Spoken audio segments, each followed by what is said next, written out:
অনেকেই জানতে চান এফডি মানে ফিক্সড ডিপোজিট আর আরডি মানে রেকারিং ডিপোজিট, এই দুটোর মধ্যে কোনটা ভালো। নমস্কার, আমি বিশ্বজিৎ বোস কনসালটেন্সিতে আপনাকে স্বাগত। দেখুন, এফডি আর আরডি এই দুটোর মধ্যে কোনটা ভালো সেটা নির্ভর করে আপনার হাতে টাকা একসঙ্গে আছে না আপনি মাসে মাসে টাকা জমাতে চান তার উপর। প্রথমে এফডি সম্পর্কে বলি। এফডিতে আপনি একবারে একটি নির্দিষ্ট পরিমাণ টাকা জমা করেন এবং একটি নির্দিষ্ট সময়ের জন্য রেখে দেন। সেই টাকার ওপর ব্যাংক আপনাকে সুদ দেয়। ধরুন আপনার কাছে 50,000 বা 1,00,000 টাকা আছে, তাহলে আপনি সেই টাকা এফডিতে রাখতে পারেন। অন্যদিকে আরডিতে একসঙ্গে বড় অঙ্কের টাকা লাগবে না। এখানে আপনি প্রতি মাসে একটি নির্দিষ্ট পরিমাণ টাকা জমা করেন।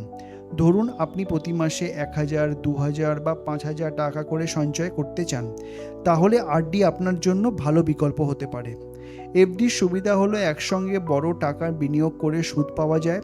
আরডির সুবিধা হলো ছোট ছোট অঙ্ক নিয়মিত সঞ্চয়ের অভ্যাস তৈরি করা। তাহলে কোনটা ভালো?